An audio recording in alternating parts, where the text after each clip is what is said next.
President here, Mr. Samuel Hines. We always learn sometimes, or most times when he's at these occasions. Haji Michel Soebhan heads the largest Sunni organization in Suriname. But allow me to go back, and I'm not sure if you will remember, a few years back when I had the good fortune of visiting Suriname as part of a delegation when we took part in the international Kaseda competition. I would have been there with another organization. But there was something that compelled, I can't remember who else, but it was myself and somebody else that was with me. I asked to be taken to see Haji Michel SMF. And I remember going there and I met Haji for the first time. I'm not sure if you will remember that meeting.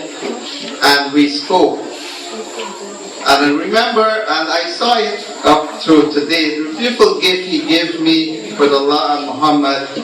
And he always said, you know, at that time, he said, Brother Ray, we like to come, we heard the MYL in Guyana, you know, has been doing a lot of work and so on.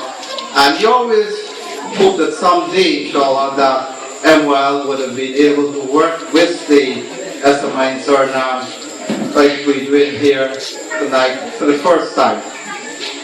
And I'm very happy when we were planning this program and we were determining where to keep it. We would have had several programs on the West Coast and so on, but we thought we can now expand and come to the East Coast and Burmese and so on in the future, inshallah. We then thought, well, time was against us, so we need a good person. And Haji Michel Soebhan came to mind.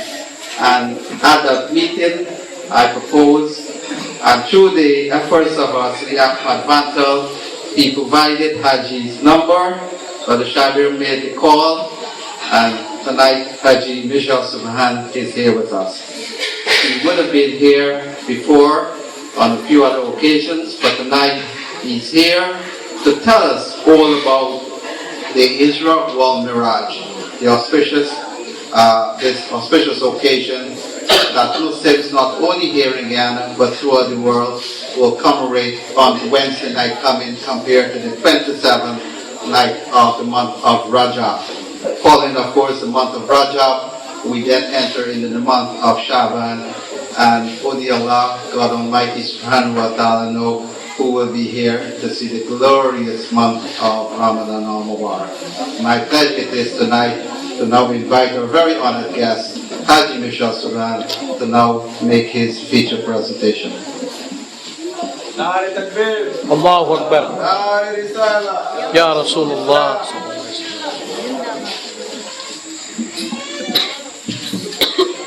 Assalamu alaikum warahmatullahi wabarakatuh. A'udhu billahi minash shaitanir rajim. Bismillahirrahmanirrahim. Dear respected Honorable Excellency, Active President,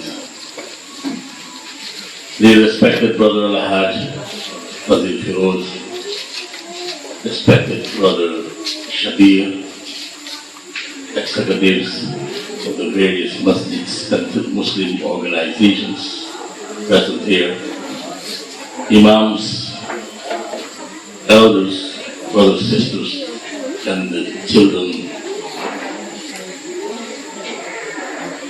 We should thank Allah Almighty that He granted us this evening the opportunity to come together and talk about a very famous and respected and the dearest to Allah Almighty, Hazrat Muhammad Mustafa sallallahu ta'ala alayhi wa sallam.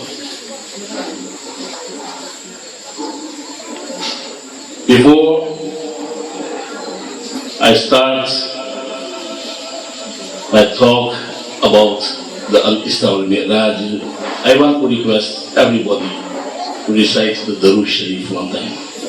Allahumma salli ala Sayyidina Muhammad وعلى وعلى آل سيدنا مولانا محمد وبارك وسلم. وسلم صلاة وسلاما عليك يا سيدي يا حبيبي يا رسول الله. صلى الله عليه وسلم.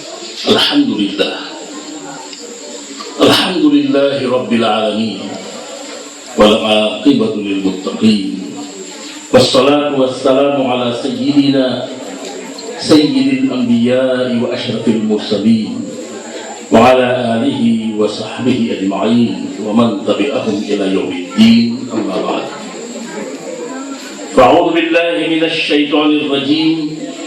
بسم الله الرحمن الرحيم. سبحان الذي أسرى بعبده ليلا من المسجد الحرام إلى المسجد الأقصى. صدق الله العظيم.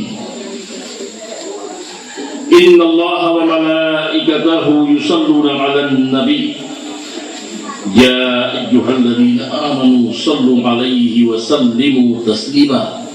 اللهم صل على سيدنا ومولانا محمد وعلى آل سيدنا ومولانا محمد وبارك وسلم.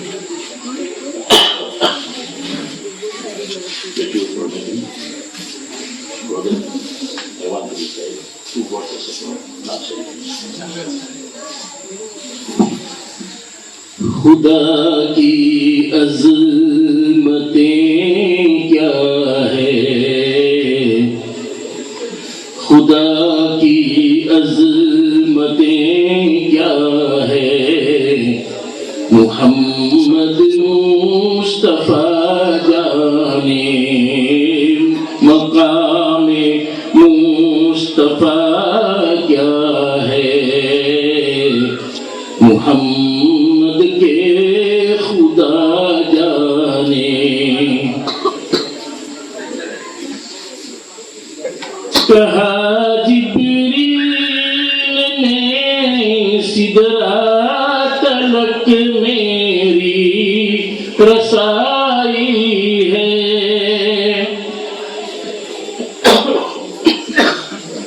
कहा जिब्रील ने सिदरा तलक मेरी रसाई है, कितनी मंजिलें आगे है, कितनी मंजिलें आगे,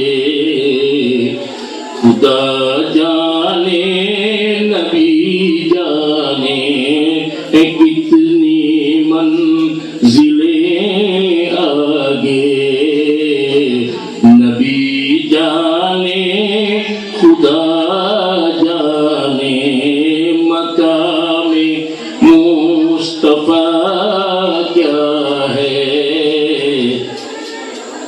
मुहम्मद का खुदा जाने।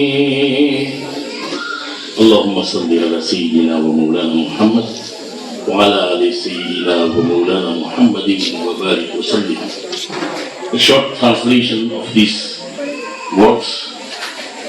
कहा जिब्रील ने, Jibreel alayhi salam said to the Prophet Muhammad, Sidra तलक मेरी रसाई है,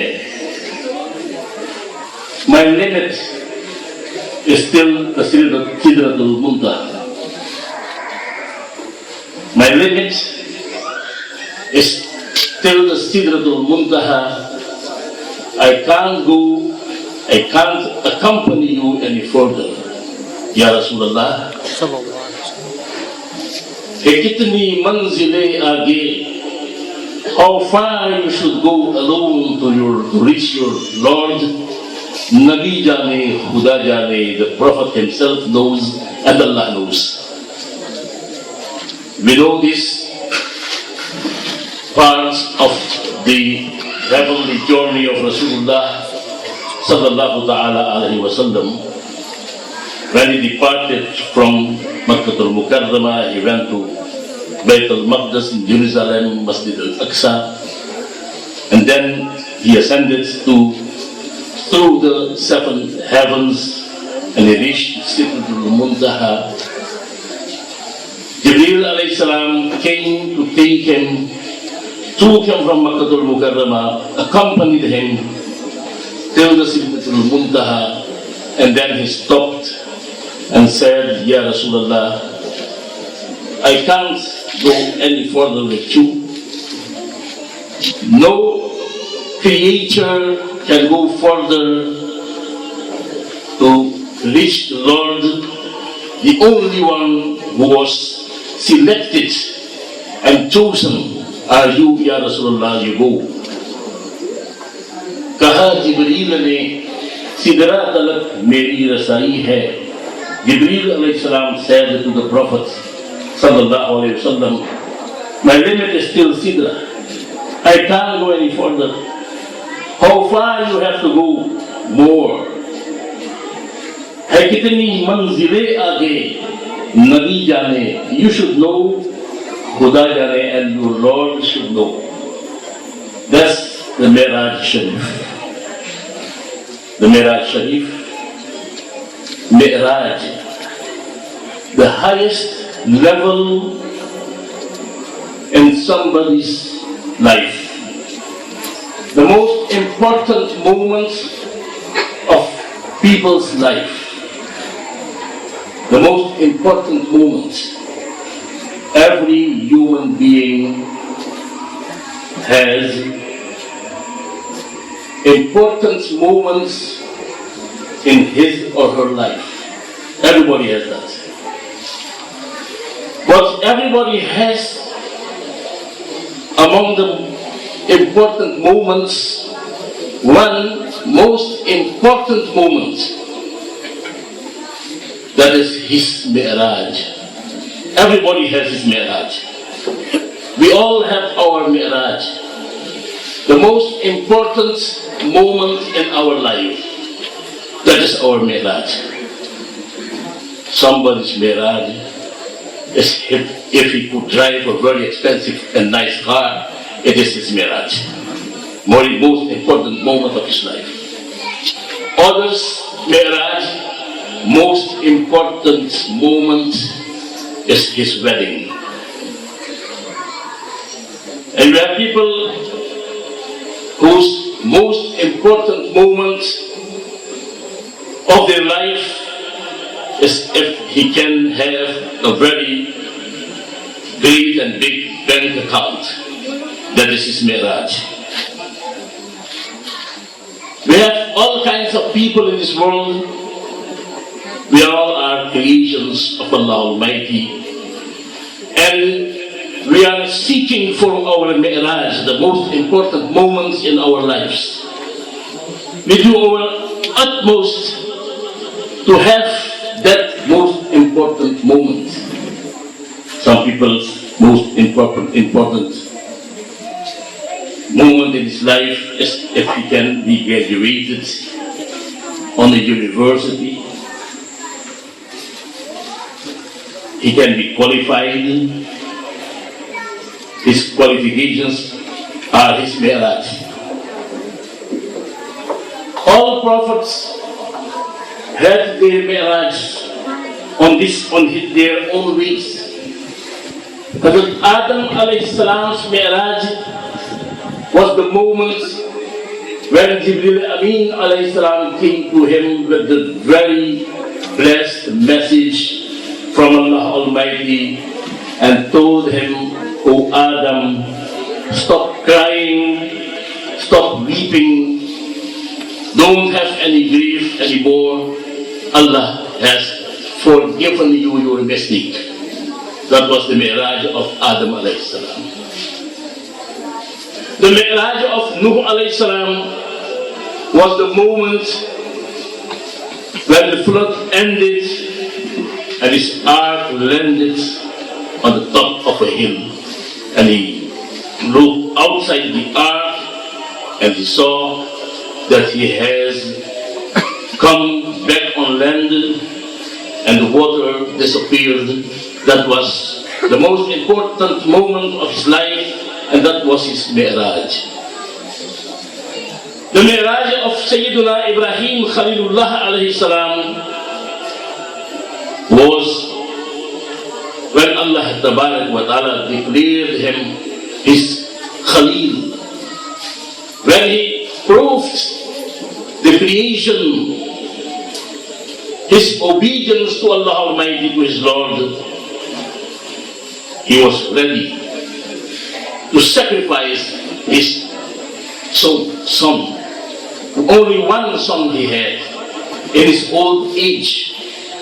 And when Allah Ta'ala asked him to sacrifice his only son, he did. Allah Ta'ala saved his son and declared him his Khalil. That was the meraaj of Ibrahim Khalilullah alayhi salam. The meraaj of Sayyidina Musa alayhi salam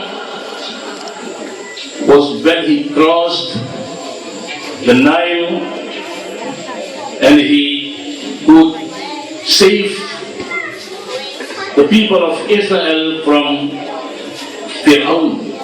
It was his mi'raj when Allah Ta'ala called him on the mountain and gave him his word, the Torah. That was his mi'raj. The mi'raj of Sayyidina Isa alayhi salam was when Allah Ta'ala saved him from the Jews and the Israelites and granted him with the ascension to the second heaven. That was Hazrat Isa alayhi salam's mi'raj.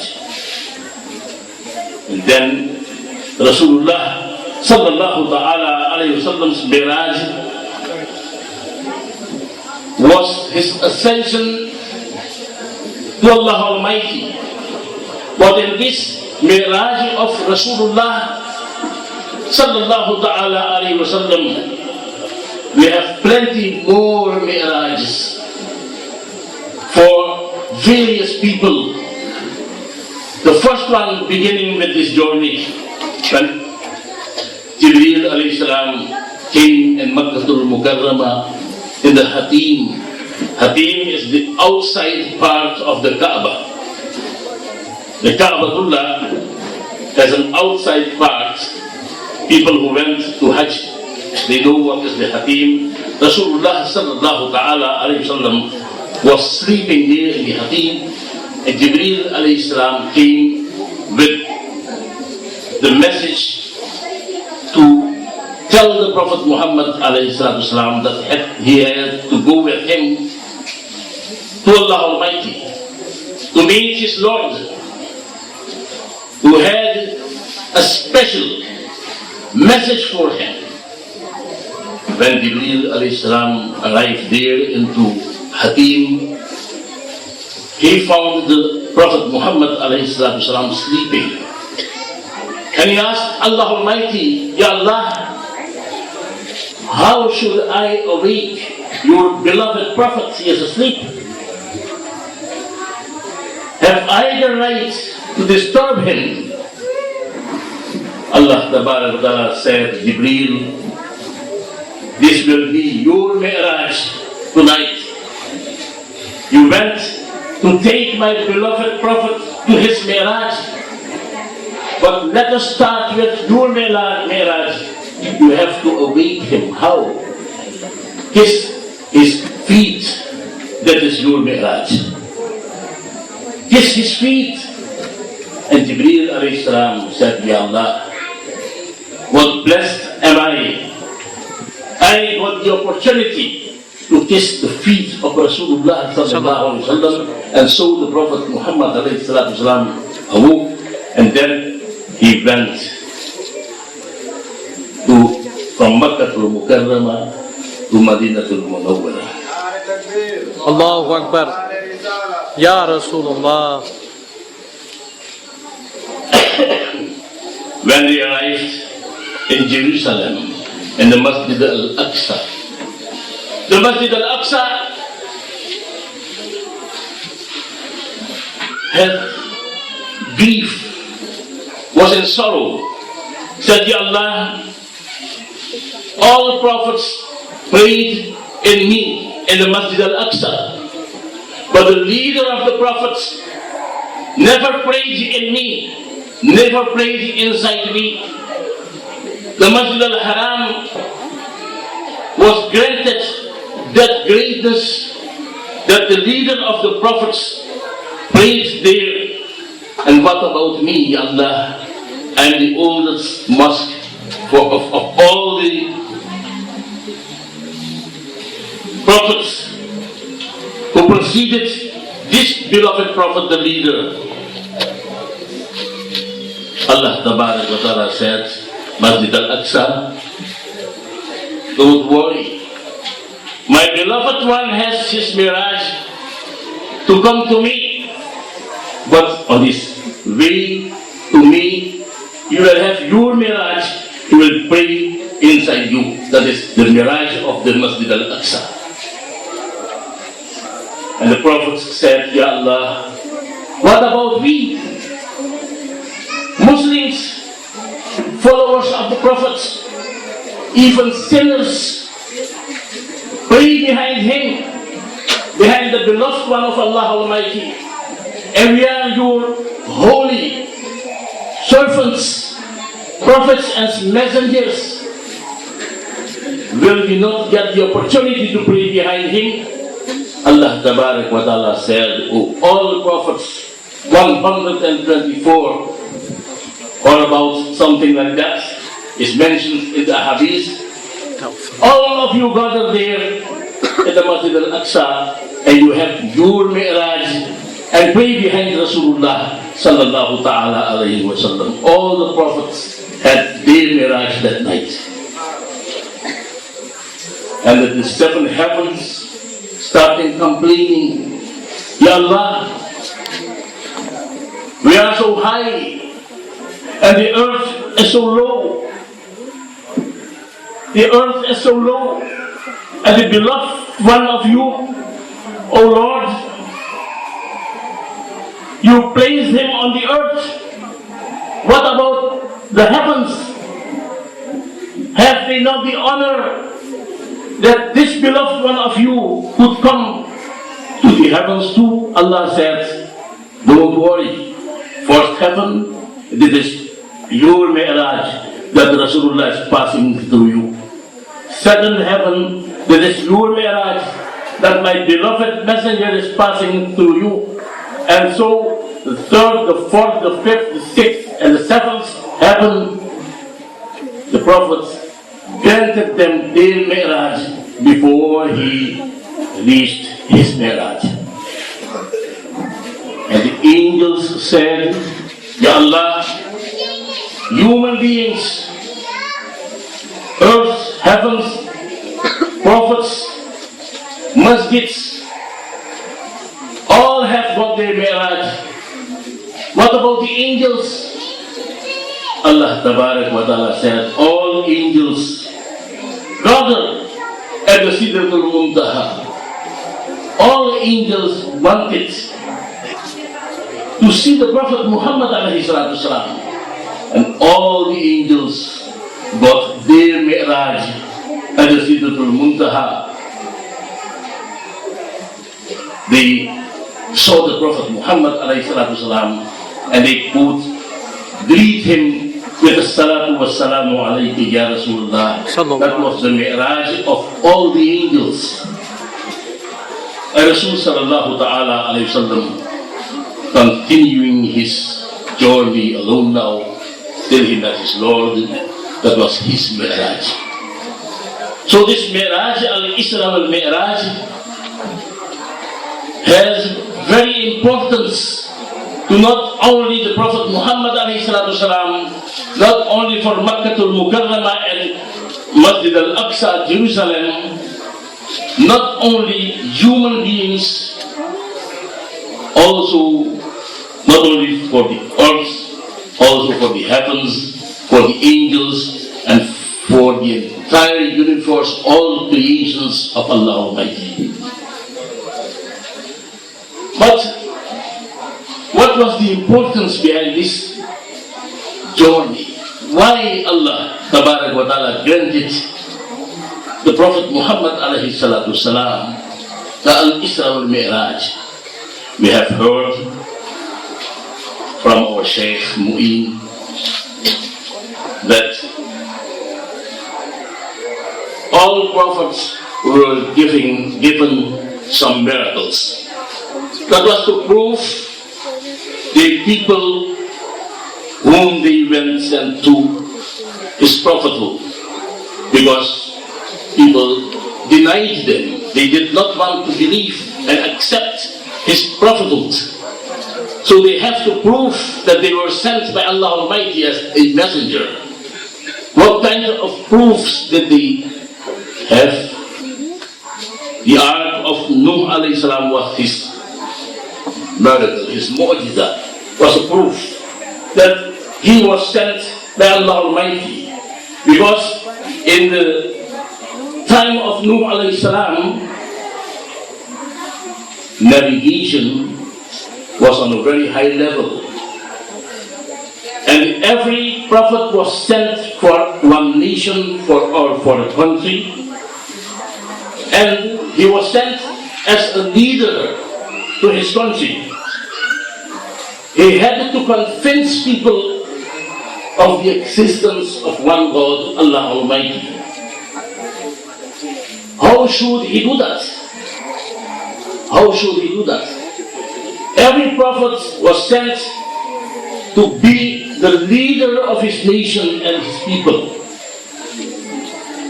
It could not happen so that the prophet comes to guide his nation and the nation would be more higher in level than the guide himself.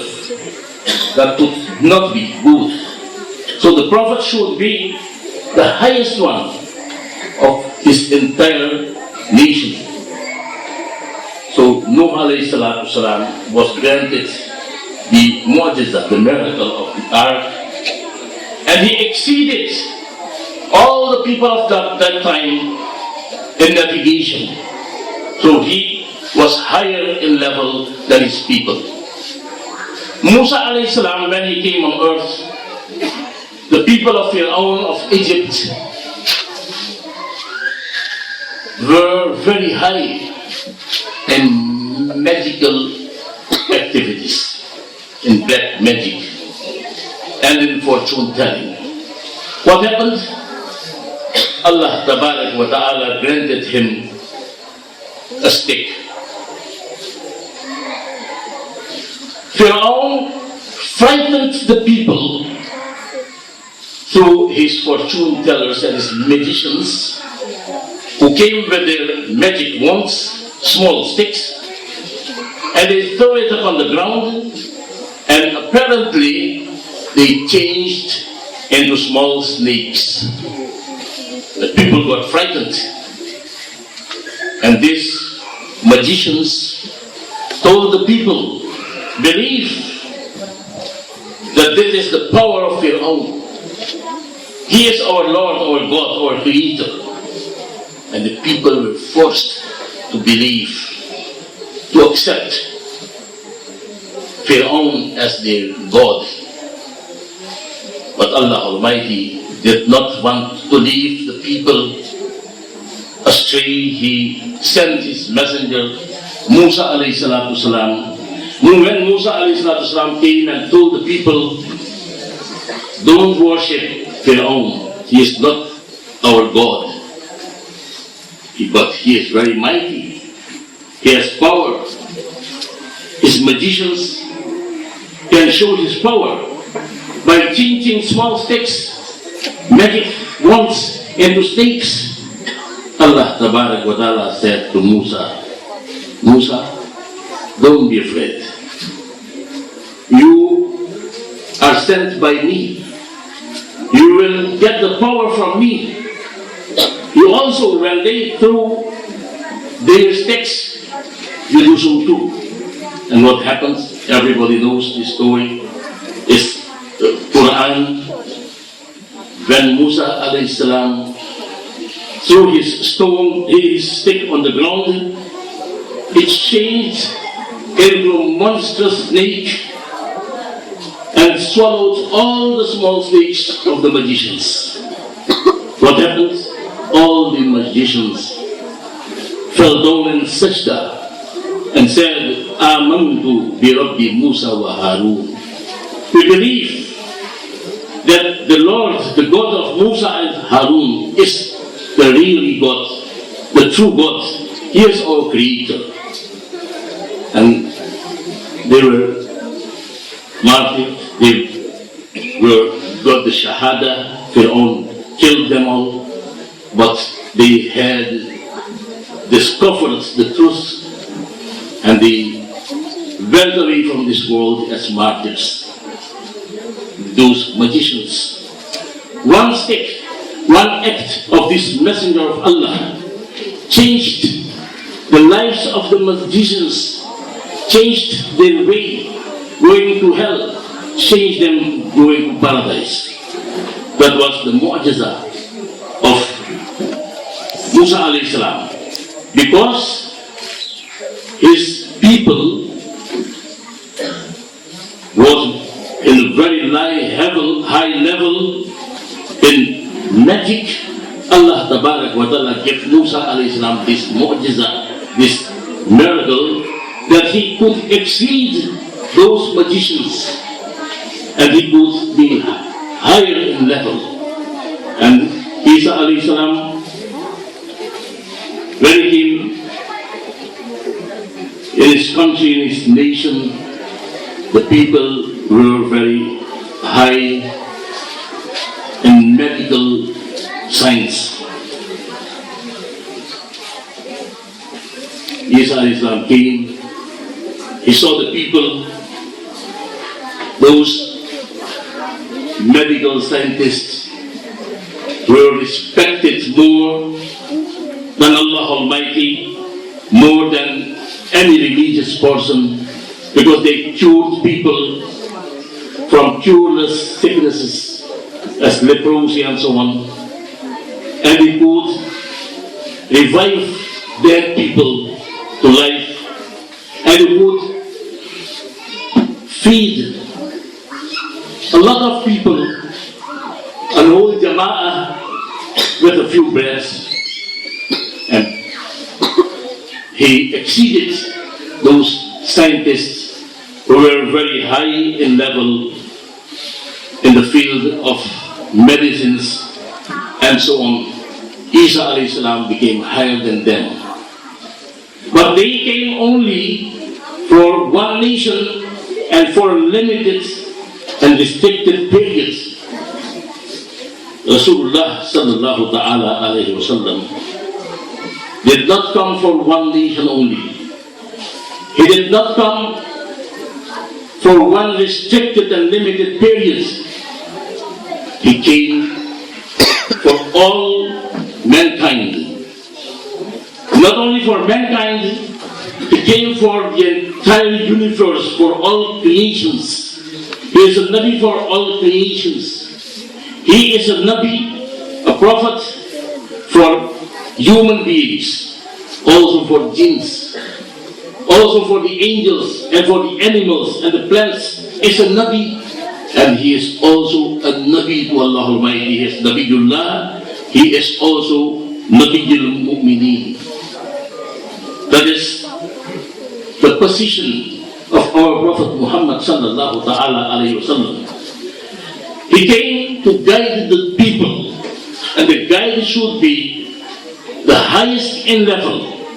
And his period will last till the last day, till the day of judgment. The period of Rasulullah sallallahu ta'ala alayhi wa sallam will last. And his prophethood should be till that time, till the end of the world.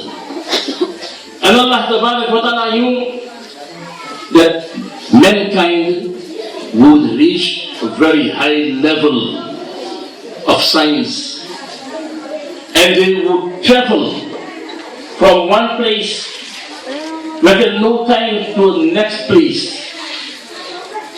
By air they would travel,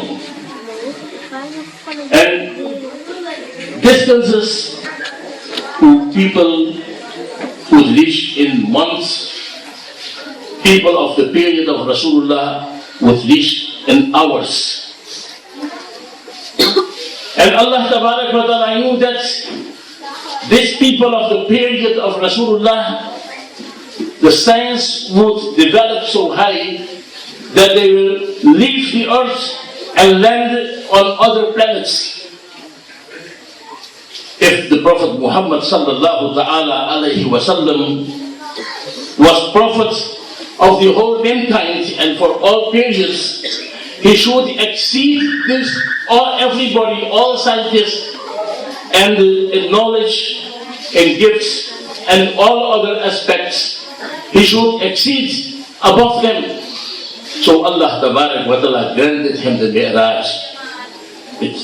Ya Rasulullah, your people will travel by air from one city to the next city, from one country to the next country within a few hours. So you travel by air from Makkatul Mukarramah till Jerusalem. That is to let you exceed all those coming scientists, and they will reach other planets. So you also leave this earth and go higher and travel in the sky and in the space and pass all planets and pass the borders of the creation and go to Allah Almighty. Because all prophets taught their people that there was one God, and when the people, their nation asked them, did you meet God ever? Did you see God once? Did you hear God? No one could confirm that they had seen God and that they had heard God except Musa alayhi salam, to whom God had spoken, and nobody could say, yes, we met God. But Rasulullah sallallahu ta'ala alayhi wa sallam, when he came on earth, Allah Tabarak wa Ta'ala revealed a verse, Ya ayyuhan nas, O mankind, qad ja'akum burhanum min rabbikum. There has come to you a proof of Allah Almighty. One who has seen Allah Almighty, one who has spoken to Allah Almighty, one who has heard Allah Almighty, one who has met Allah Almighty. So Rasulullah sallallahu ta'ala alayhi wa sallam was granted this meraaj to exceed all coming scientists and people with the highest level. He should exceed all of them, and Allah granted him the highest level in the creation of the whole creation. He is at the top. Brothers, but there is a next point for this Al-Isra wal-Mi'raj. Tonight, we are happy to have the active president of Guyana here among us. We are very glad. We are very glad that we have the leader among us, because he is president of Guyana. All Guyanese, whatever they have, a gathering, a meeting, a function, a feast, a pleasure, they would like to have him among them, because he is their leader. And Rasulullah sallallahu ta'ala alayhi wa sallam is the leader of the whole universe, of the earth, of all countries, of all nations, of mankind, of the angels, of the heavens, of Jannat, of Jahannam, and of Siratul Muntaha, and of the throne of Allah. He is owner of the throne of Allah, because he is owner of the entire universe, all creations, and the throne is also a creation. Rasulullah sallallahu ta'ala alayhi wa sallam is the owner of everything, every creation. What happened? All creations wanted their leader to visit them And Allah Almighty granted all creations the opportunity that their leader could visit them. He spent on earth. He was in Makkah al-Mukarramah, but he was also leader of Jerusalem. So he went to Jerusalem to visit his property there. And he was ascended to visit his properties in the heavens, the first heaven, the second heaven. He went to visit his property. The whole entire universe is his property. And they were blessed. The Masjid al-Aqsa was blessed and was glad that, oh Allah, you granted me the visit of Rasulullah. And all the heavens were glad. The Sidratul Muntaha was glad. All the angels were glad that Allah Almighty fulfilled their desire that their leader would come to them. And even the throne of Allah Almighty said, Ya Allah, I'm your throne. Is this earth, this dirty earth, is it more important than the throne of Allah? That the beloved one of Allah Almighty put his feet on the ground and the throne could not kiss those feet. Allah Almighty called his prophet and said, my throne, don't worry, be glad, be happy. The feet, the blessed feet of my beloved one is upon you. So everything has the meraaj on that only night. Not only Rasulullah sallallahu ta'ala alayhi wasallam, the whole entire universe was blessed that night. And the Muslims, when Rasulullah sallallahu ta'ala alayhi wasallam came back, everybody knows what I'm going to tell now. He brought the meraajul mu'mineen for every believer. The meraajul mu'mineen, the highest level, the highest, most important moment in your life, when you stand before Allah and you say Allahu Akbar, and you broke down with the world, and you make connection with Allah Almighty, that is your meraaj. Do it 5 times a day. Allah Tabarak wa Ta'ala will bless us all and reward us all and reward us with Jannah al-Firdaus and with peace and happiness here in this world. May Allah bless all those who have supported anyhow to make this function a success. May Allah bless everybody who has come here to take part in this very blessed function. Those who have organized it, the executive of the Good Hope Mosque and the CIOD members and the members of the Muslim Youth League, and in particular Brother Shabir Hussain, who invited me to come. I am very thankful to all of you. May this relationship between not only the Muslims of Guyana and the Muslims of Suriname, but the whole nation of Guyana and Suriname strengthen and come very strong. Shukriya. Ameen. Allahu Akbar. Allahu Akbar. Allahu Akbar. We come as well, we always learn more. There's a new dimension, something new that you never heard before, you would have heard at that time. My pleasure it is. He has a very busy schedule. He's acting the president of our cooperative republic, Mr. Samuel Hines, to now bring us some remarks. Honorable Samuel Hines.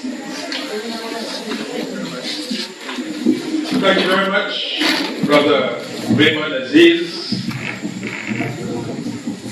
my esteemed brothers, leaders in the Muslim community in Guyana, Brother Shabir, Brother Feroz, and others.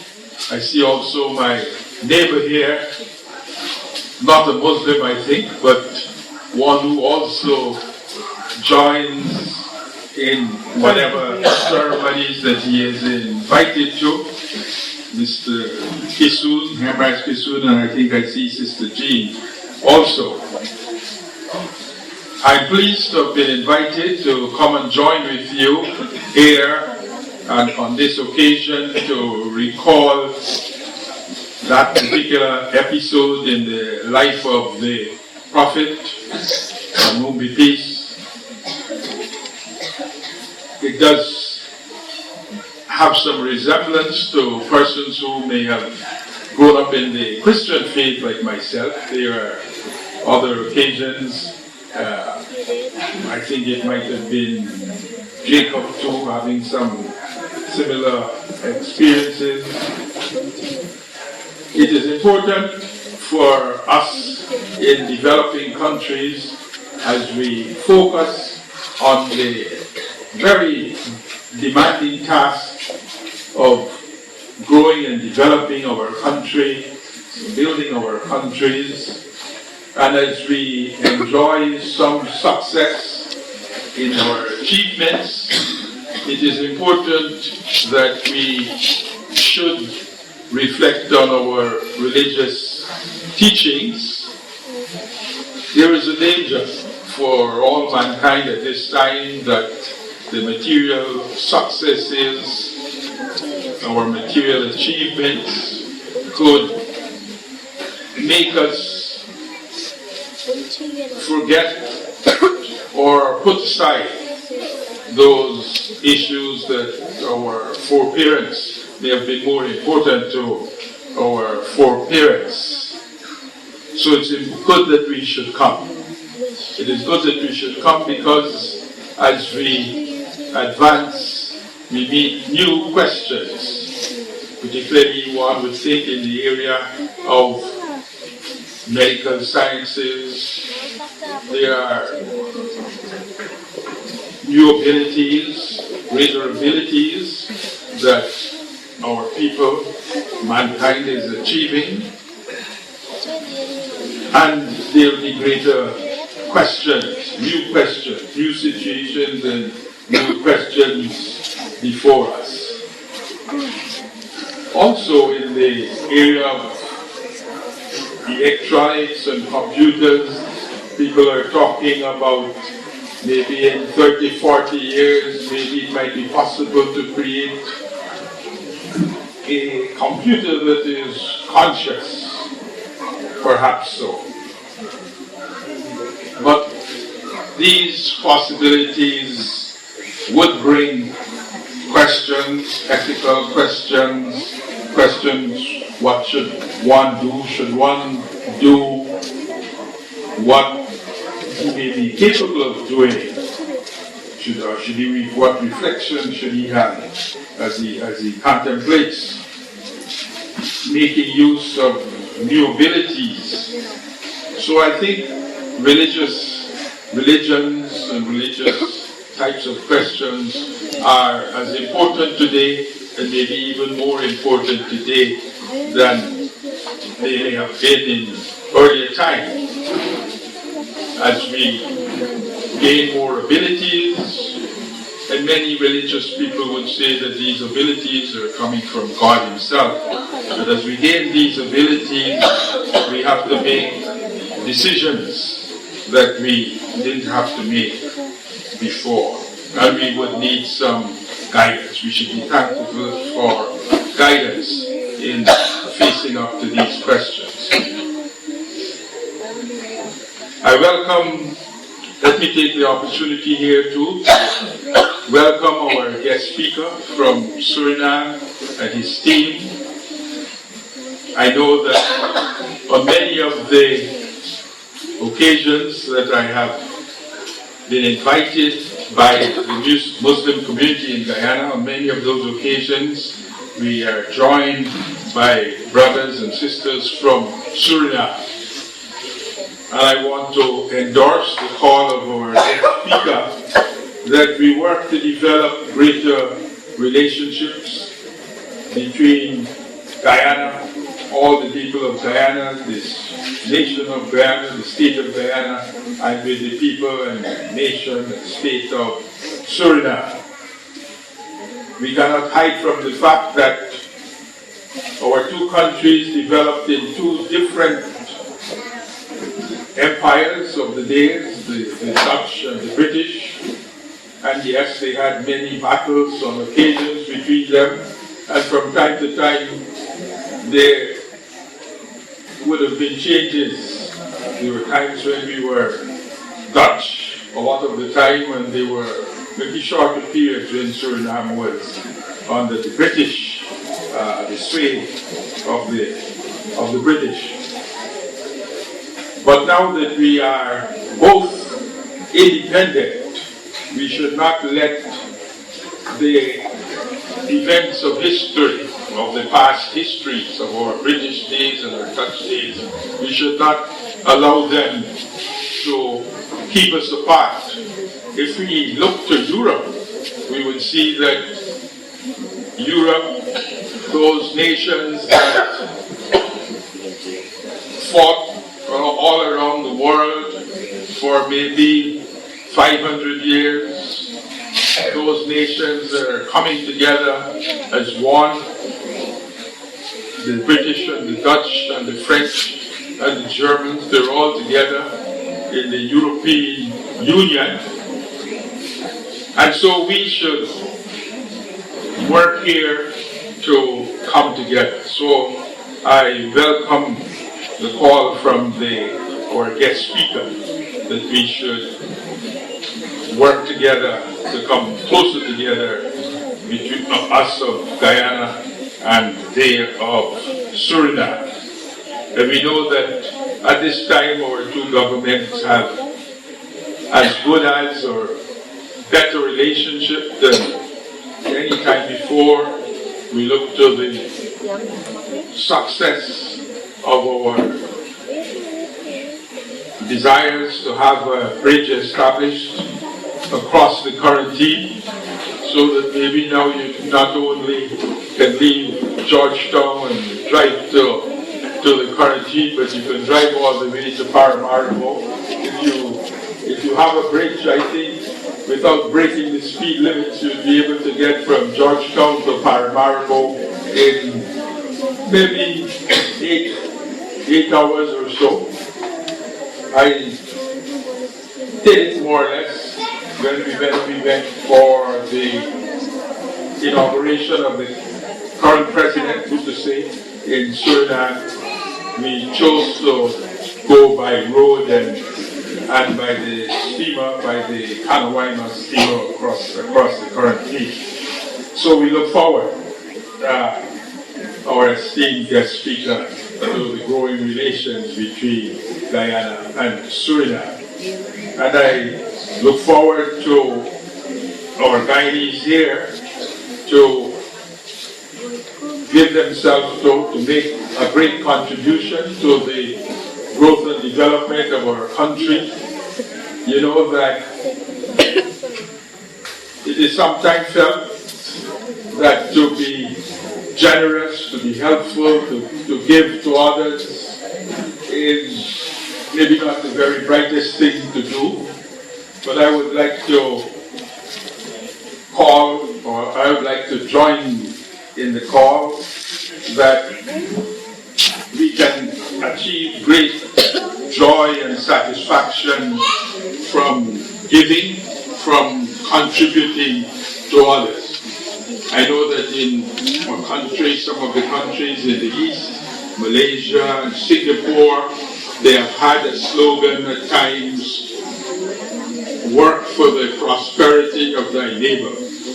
Prosper thy neighbor. Let that be the one's guide as he lives his life, to work for the prosperity of thy neighbor. It may sound a foolish thing to do, a foolish guide to work for the prosperity of your neighbor, but in these days where we are so dependent on each other, where it is not possible anymore for us to enjoy life whilst others around us are ill or undergoing some distress. In these times, it is our best. We can have the best in life when the people around us are also similarly prosperous and similarly free from problems. That is how we can get the best in life today.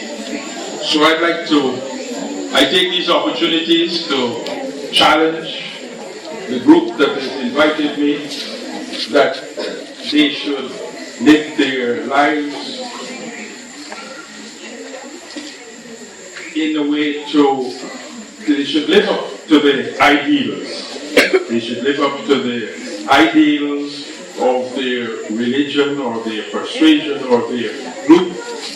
So I challenge you Muslims here at Good Hope to live up to the ideals of your religion, Islam, and show, particularly at this time, I think, show that people of the Muslim faith are people who work for peace, who live for peace and work for the